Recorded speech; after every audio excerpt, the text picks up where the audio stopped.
Welcome. If you want to record sounds in your SONY Xperia 1 Mark II, for the first you have to go for the Play Store, tap on the search and type here recorder.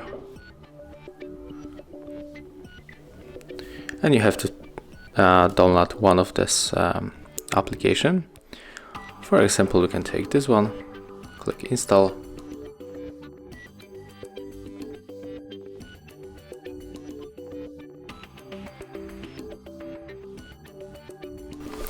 Right now we can open this application, and if you want to start record, just click right here, tap allow, and right now our smartphone is recording sounds.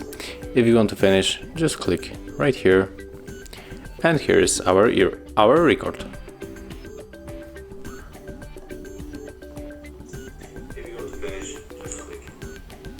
So this is how it looks. Thank you guys for watching. Leave thumbs ups, comments and subscribe to our channel. See ya!